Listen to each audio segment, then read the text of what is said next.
Listy Romany Wilner do Aleksandra Wilnera to jedna z najpiękniejszych historii miłosnych, jakie czytałam w ostatnich latach. Historia miłosna, która nie jest oczywista. Historia miłosna, która dzieje się w ekstremalnie trudnych okolicznościach. Historia miłosna, która kończy się happy endem, a poprzedzona jest wieloma zwrotami akcji, które ten happy end właściwie wykluczyły. To, że nasi bohaterowie dożyją późnej starości, co jest może spoilerem, ale przy tej historii warto o tym pamiętać, poprzedzić musiała seria cudów. I kiedy o tym myślę, to listy Romany Wilner są wyjątkowym świadectwem miłości, wierności, wiary w przyszłość i wiary w drugiego człowieka.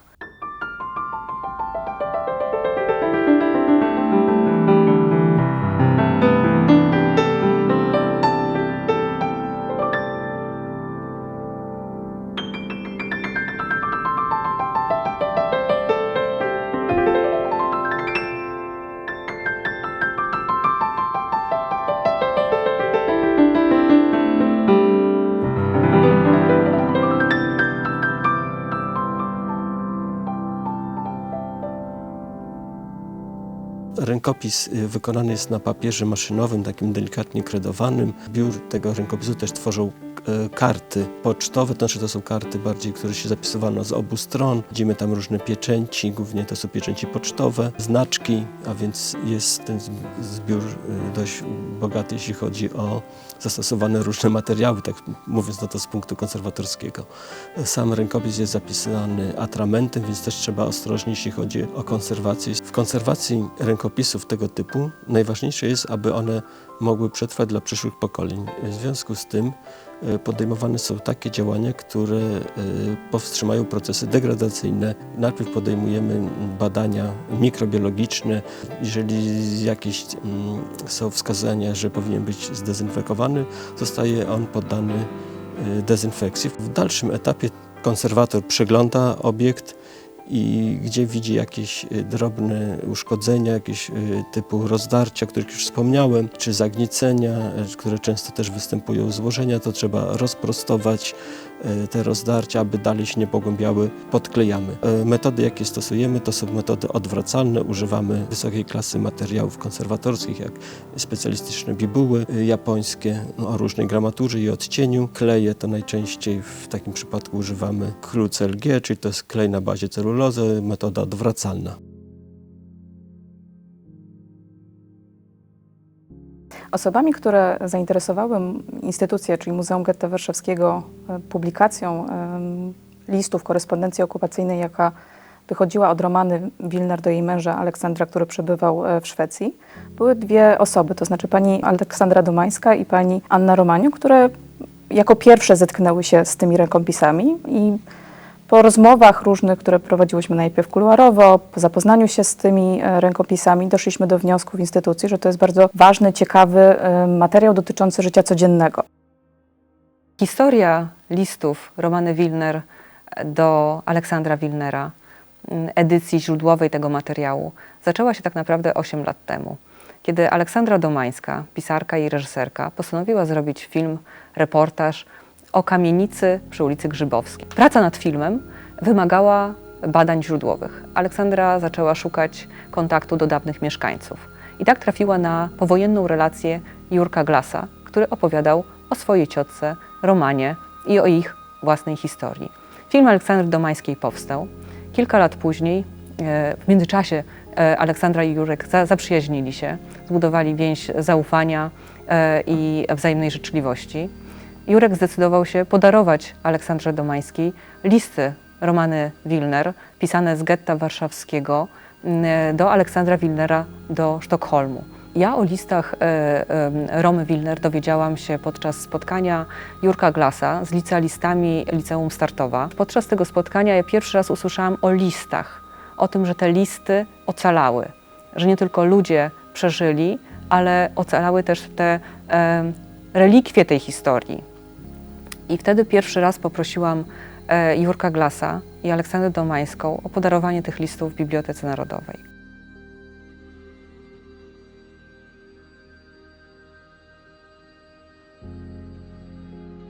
Tutaj mamy do czynienia ze źródłem bardzo wyjątkowym. Jest to historia jednej konkretnej rodziny, opowiadana w zasadzie z perspektywy autorki tych listów, czyli Romany Wilner, która będąc zamknięta razem ze swoją rodziną na terenie getta warszawskiego, pisała do swojego męża to, co była w stanie mu przekazać.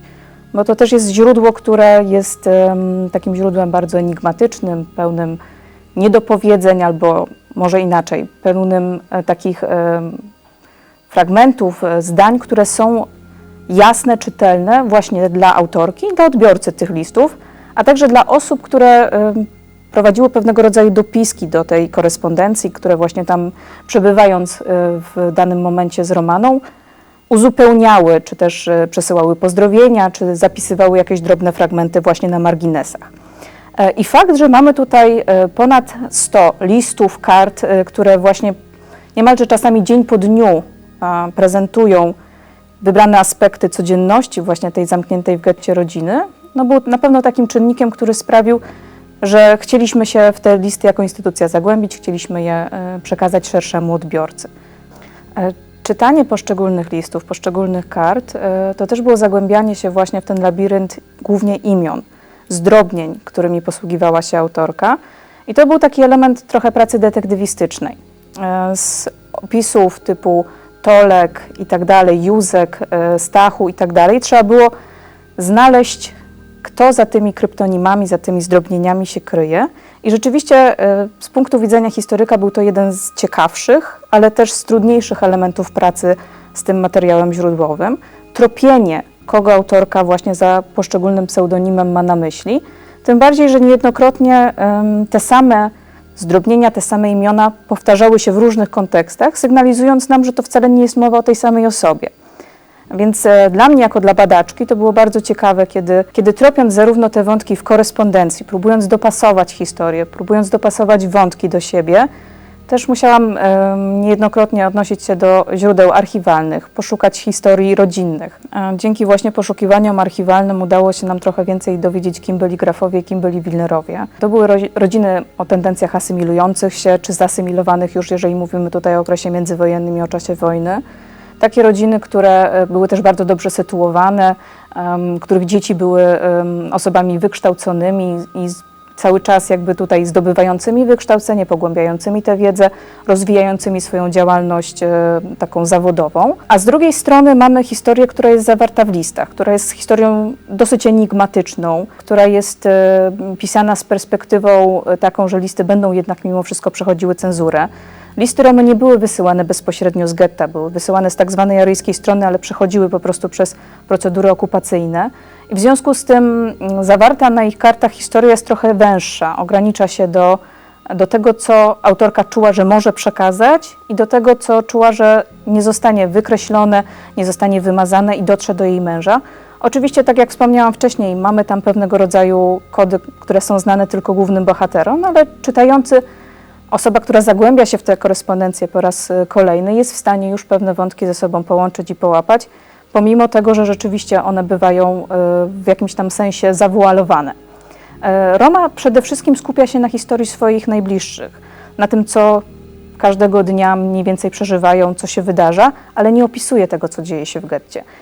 Czytelnik, który chciałby na podstawie tych listów dowiedzieć się tego, jak wyglądało funkcjonowanie w getcie warszawskim w ciągu kolejnych miesięcy od utworzenia tego getta w listopadzie 1940 roku po jego kres w kwietniu 1943 roku, czy wcześniej po wyjściu Romy na tak zwaną aryjską stronę w sierpniu 1942 roku, takich szczegółów nie uzyska. To znaczy można między wierszami przeczytać o pogarszających się warunkach, o degradacji pewnego rodzaju, o potrzebach, które ta rodzina miała, o potrzebie pozyskiwania żywności, czy takiego po prostu zabezpieczenia swojego codziennego funkcjonowania. Natomiast tam nie widzimy tych najtragiczniejszych elementów, które znamy z innych opowieści na temat getta warszawskiego. Z tych listów wynika bardzo dużo takiej nadziei na przetrwanie, właśnie wiary w to, że pomimo tego, co się dzieje dookoła, Romie, jej najbliższym, tę wojnę uda się przetrwać. Listy Romany Wilner do Aleksandra Wilnera to jedna z najpiękniejszych historii miłosnych, jakie czytałam w ostatnich latach. I to już jest jeden z najważniejszych argumentów, dla których warto się z edycją źródłową, z publikacją tych listów, z książką, którą możemy mieć już teraz w rękach, zapoznać. Historia miłosna, która nie jest oczywista. Historia miłosna, która dzieje się w ekstremalnie trudnych okolicznościach. Historia miłosna, która kończy się happy endem, a poprzedzona jest wieloma zwrotami akcji, które ten happy end właściwie wykluczyły.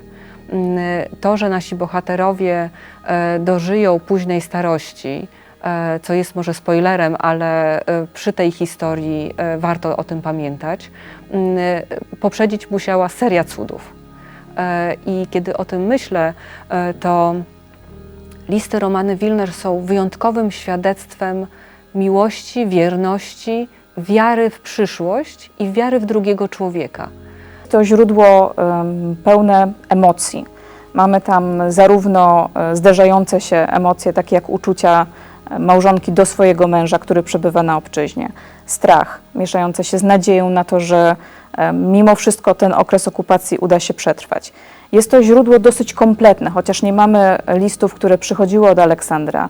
One najprawdopodobniej się nie zachowały, ale jednak między wierszami można czasami wyczytać, jakie były nastroje po drugiej stronie i czego mniej więcej ta korespondencja mogła dotyczyć.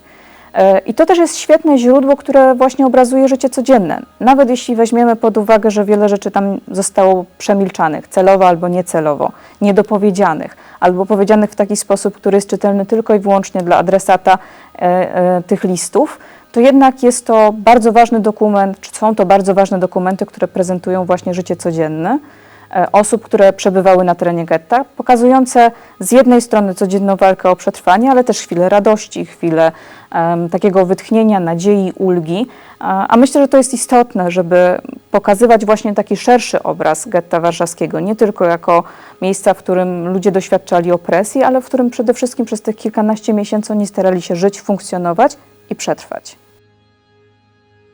Nie mamy już kontaktu, powiedzmy, z danym człowiekiem, który tworzył ten rękopis, ale mamy kontakt z jego spuścizną i satysfakcja daje to, że możemy tę spuściznę zachować dla przyszłych pokoleń.